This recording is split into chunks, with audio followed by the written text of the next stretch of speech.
My name is Alex, and I'm just your average guy who loves the outdoors. Camping, hiking, that's my jam.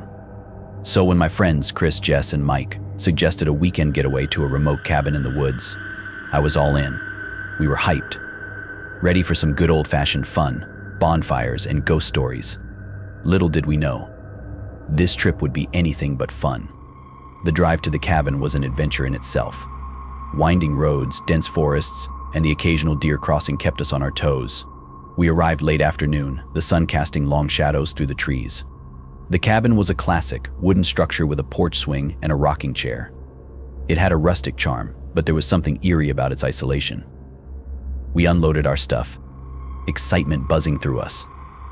The cabin was cozy, with a fireplace, a fully equipped kitchen, and bunk beds. Perfect for our little group. As the sun began to set, we decided to explore the surrounding woods.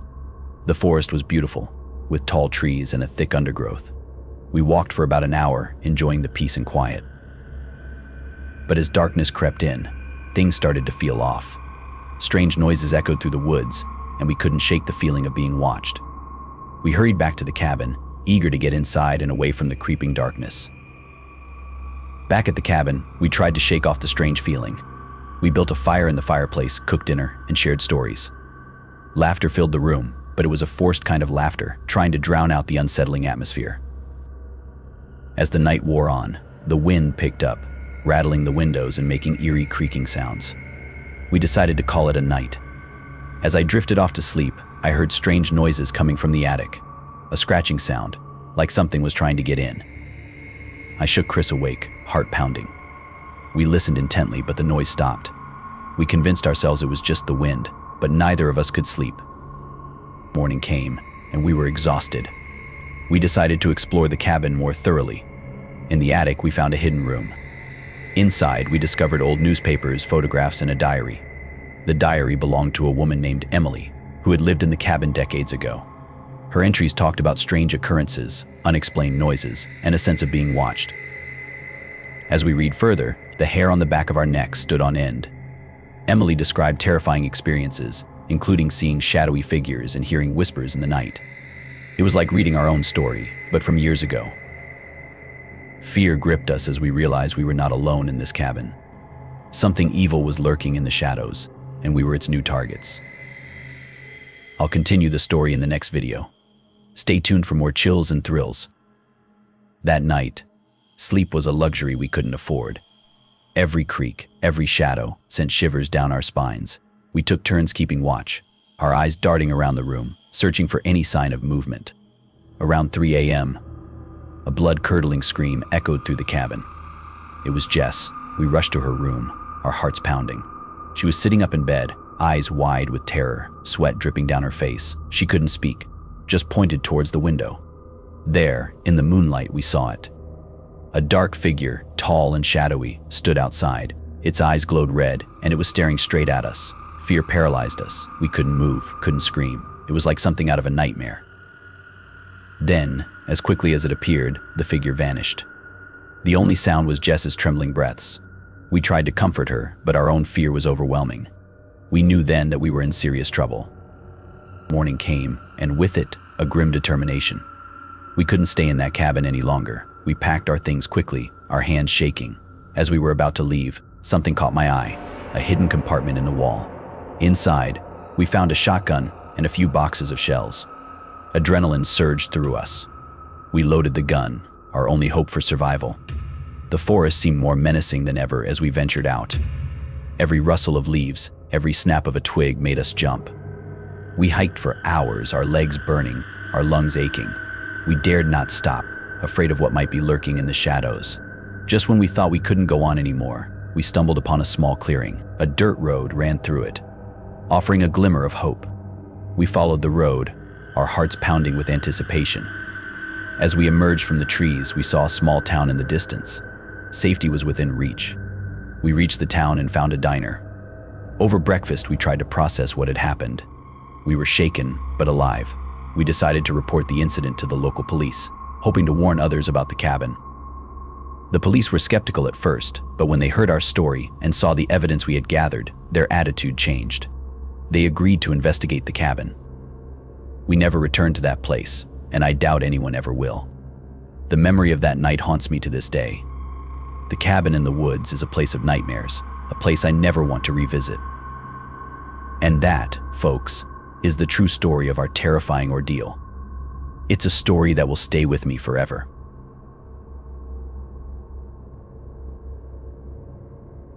I'm Alex, and today, I'm going to share a story that's guaranteed to send chills down your spine. This tale is about an old asylum, long abandoned and steeped in dark, unsettling history. This is the Forgotten Asylum. Grab a seat, and let's dive into the eerie chapters of this true horror story. Meet Alex and Jenna, two avid urban explorers with a passion for discovering hidden and abandoned places. Alex is a thrill seeker with a love for photography and a fascination with urban legends. Jenna is his best friend and partner in exploration, always up for a new adventure. They've explored old factories, derelict hospitals, and crumbling mansions, but nothing compared to what awaited them at the old asylum on the edge of town. The asylum had been out of use for decades. It was a massive, Gothic building with cracked walls, broken windows, and a reputation for being haunted.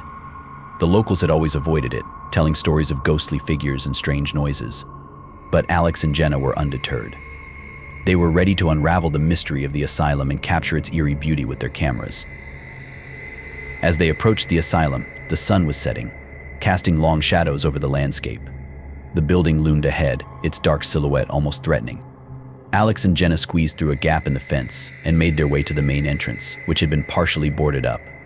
After some effort, they managed to pry open a loose board and slipped inside. The inside of the asylum was as creepy as they had imagined. The air was thick with dust, and the silence was almost deafening. Their flashlights pierced the darkness, revealing long, empty corridors and rooms filled with old, decaying furniture. The walls were covered in peeling paint and faded murals, some of which depicted serene landscapes that contrasted sharply with the grim surroundings. As they wandered through the asylum, they stumbled upon a room filled with old medical records and rusty medical equipment. Alex picked up a file labeled Patient 45 and began reading it. The records detailed a series of disturbing experiments, including brain surgeries and extreme psychological treatments. The more they read, the more unnerved they became. The deeper Alex and Jenna ventured, the stranger things became. They found walls covered in bizarre symbols that looked like they belonged to some forgotten language. Jenna felt a growing sense of unease, her skin crawling as though they were being watched. Alex tried to reassure her, but he couldn't shake the feeling that something was terribly wrong. Their nerves were further frayed when they began hearing whispers. At first, it was just a faint sound, barely noticeable over the creaking of the old building. But as they moved through the asylum, the whispers grew louder, and they seemed to come from all directions. Alex tried to dismiss them as figments of their imagination, but Jenna was visibly shaken. They came across a room filled with old psychiatric equipment, rusted restraint chairs, and cracked glass cases. The sight of the equipment was enough to make their stomachs churn. As they examined the room, a loud bang echoed from the ceiling above. Jenna jumped, and Alex's heart raced. They exchanged nervous glances but decided to press on. As they continued their exploration, they discovered a hidden door behind a loose wall panel. With some effort, they managed to pry it open, revealing a narrow staircase leading down into darkness. Alex and Jenna exchanged a look of both excitement and trepidation before descending the stairs. The basement was a maze of concrete corridors and darkened rooms. The air was colder here, and the sense of dread was almost palpable. They found a large underground chamber that was unlike anything they had seen before. The chamber was adorned with strange symbols and ritualistic markings, and the floor was covered in a dark, sticky substance that they couldn't identify. In the center of the chamber was an old surgical table, surrounded by various tools and implements. The sight was disturbing, and Alex and Jenna felt a sense of foreboding. Jenna noticed a series of photographs pinned to the wall, each one showing patients in various states of distress. The captions described their suffering and eventual death, making their skin crawl. Suddenly, Jenna let out a gasp. One of the photographs was of a man who looked eerily familiar. Alex squinted at the photo and realized it was a picture of his own father, who had disappeared years ago under mysterious circumstances. Panic surged through him as he frantically searched the room for any clue about his father's fate. The whispers grew louder and more frantic. Jenna's flashlight flickered erratically, casting eerie shadows on the walls. Alex felt a cold hand on his shoulder, and when he turned, there was no one there. He could hear Jenna crying out, and when he looked over, He saw her being dragged away by an unseen force. Desperate to save her, Alex ran after the shadowy figure, pulling Jenna deeper into the asylum. The corridors twisted and turned, seeming to shift as if the building itself were alive. The whispers now screamed in agony, and Alex could barely see through the darkness. Alex stumbled upon a series of metal doors, each marked with cryptic symbols. He tried to open them, but they were locked tight. The fog in the chamber grew thicker, and the oppressive silence was interrupted only by Jenna's distant cries. Alex fought through the fog, calling out to Jenna, but his voice was swallowed by the darkness. He finally found his way back to the main hall of the asylum, his heart pounding and his mind racing. Jenna was nowhere to be found, and the asylum seemed to have reclaimed its silence. Exhausted and terrified, Alex fled the building, his flashlight casting frantic beams of light as he navigated his way out. Alex emerged into the cool night air, gasping for breath and drenched in sweat. As he looked back at the asylum, he saw a faint, ghostly figure in one of the windows, a figure that resembled Jenna. He tried to call out, but no sound came from his throat. The asylum loomed dark and foreboding behind him. Despite his best efforts, Jenna was never found. The asylum was eventually sealed off, its dark history buried once more. Alex was left with haunting memories and the chilling knowledge that something sinister still lurked within those walls. He never spoke of that night again, but the whispers and shadows of the asylum would forever haunt his dreams.